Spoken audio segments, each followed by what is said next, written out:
Superpedret patrocina les notícies. I recordi, cada setmana vals de descompte amb les seves seccions estrella. Superpedret, per la seva millor compra.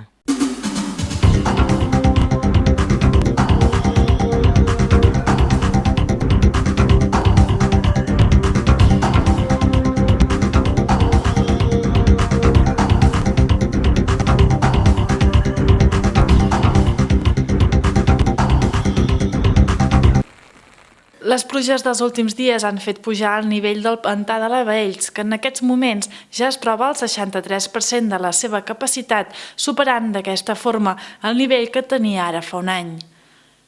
L'embassament ha multiplicat per 3 la seva capacitat d'aigua, si tenim en compte que a principis de març es trobava en una situació de gran necessitat d'aigua, amb tan sols el 21% de la seva capacitat.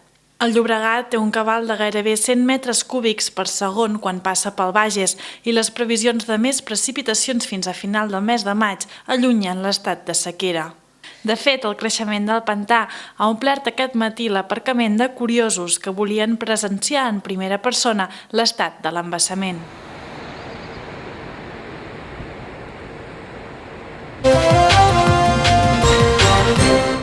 La manca de comunicació i la mala organització del Consorci Ruta Minera han estat, segons l'alcaldessa de Saldes, les causes principals perquè el municipi deixi de formar part del Consorci.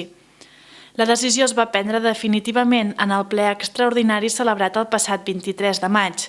Segons Dolors González, l'Ajuntament de Saldes no pot continuar com a membre d'un consorci que ni l'escolta, ni li explica, ni el té realment en compte a l'hora de planificar les inversions en infraestructures i equipaments del conjunt. I afegeix que Saldes ha estat menystingut i discriminat, tot i ser el centre de la darrera activitat minera i, per tant, el que justifica les inversions per reconversió minera. Aviam, a Saldes ens hem plantejat sortir de ruta minera, ja és una idea que teníem des de les primeres juntes. S'havien demanat en l'equip de govern anterior, havíem demanat comptes del que ens pertoca a nosaltres, que és el Parc de Palomera, que és un equipament que es va fer el 2005 i no teníem les comptes de com estava funcionant els 2 anys fins al 2007 que hi vaig entrar jo d'alcaldessa. Hem demanat reiteradament les comptes i el conveni, que no el teníem, l'original signat no el tenim a l'Ajuntament, i sempre se'ns ha anat dient que les comptes s'estaven preparant, que s'estaven fent, però no arribaven. I ha arribat un moment que vam decidir que no podíem continuar amb aquesta manca d'informació. El detonant poder va ser el sol·licitar, l'enterar-nos del projecte de la mina, que s'estava demanant unes subvencions, i com a alcaldessa estic en el meu dret de demanar pel meu municipi el que pertoca. Un projecte que no només sigui turístic, amb tema de muntanya, que està molt bé que tenim el Pedrafort, que tenim el Parc de Palomera, però penso que la mina és un fet molt important a Saldes, ha estat 80 anys de mina, ha sigut l'últim municipi de Catalunya que té la mina, se'ns ha tancat al final del 2007, s'està reconvertint i penso que aquest projecte s'havia d'haver plantejat i, si més no, haver-lo consultat amb l'actual Ajuntament. Dolors González diu que en ocasions s'ha sentit discriminada pel fet de pertànyer a un color polític diferent i que no vol que això repercuteixi en els drets del poble de Saldes.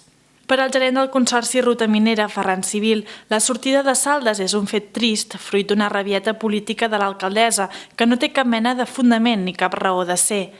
Ferran Civil nega rotundament que hi hagi hagut un tracte discriminatori cap al municipi de Saldes i posa sobre la taula el fet que l'alcaldessa de Saldes va deixar perdre una subvenció de més de 400.000 euros per a l'ampliació del Parc de la Palomera. Segons Civil, Dolors González va deixar perdre la subvenció perquè havia estat un projecte del seu antecessor Josep Piques.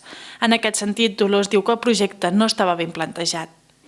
Llavors hi havia un projecte Parc de Palomera, quan hi vam entrar, que s'havia parlat amb la legislatura anterior, però es plantejava com un projecte molt bàsic, havia d'anar a urbanisme.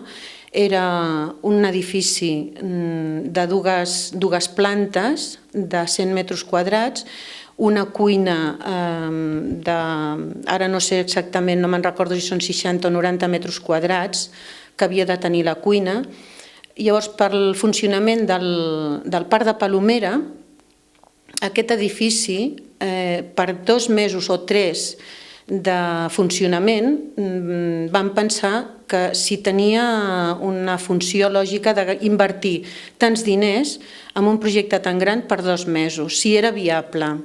D'altra banda, Ferran Civil també nega que alguns projectes de ruta minera no hagin estat acordats ni pactats amb tots els seus membres. Segons el gerent del Consorci, tots els projectes que s'han fet han estat aprovats per consens de tots els seus membres. Ferran Civil lamenta que Saldes hagi sortit del Consorci, ja que, segons ell, Ruta Minera perd el municipi turístic i un dels seus elements més dinamitzadors. Però, segons l'alcalde de Cercs, Saldes encara hi perdrà més. I és per això que diu que Saldes té les portes obertes de bat a bat per si vol tornar, prescindint totalment del seu color polític. El pavelló de Suècia ha acollit aquest matí unes jornades per explicar els programes d'ajuts europeus a què es pot concórrer d'aquí al 2013. La jornada, organitzada pel Consorci de Formació i Iniciativa Cercs Berguedà, ha tingut com a objectiu donar a conèixer els programes comunitaris de la Unió Europea.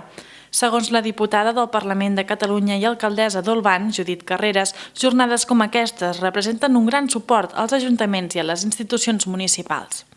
Pels ajuntaments, i en aquest cas potser parlo com a alcaldessa, és bo que se'ns donguin les eines, se'ns dongui la informació, ens arribi aquesta informació de primera mà pels tècnics, tant des d'entitats supramunicipals, com poden ser en aquest cas el Consorci, o la Diputació de Barcelona, que té una oficina específica d'aquests programes, diguem-ne, internacionals.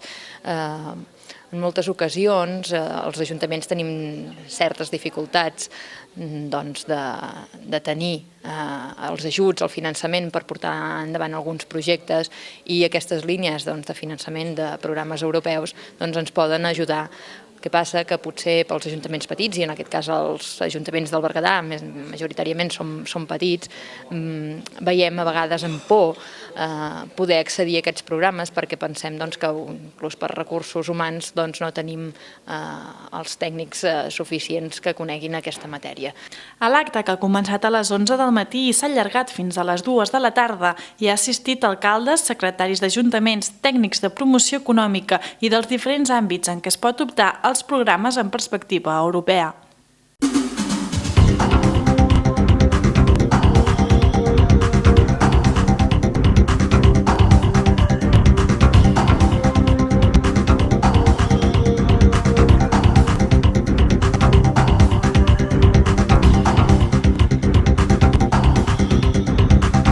Superpedret patrocina les notícies. I recordi, cada setmana vals de descompte amb les seves seccions estrella. Superpedret, per la seva millor compra.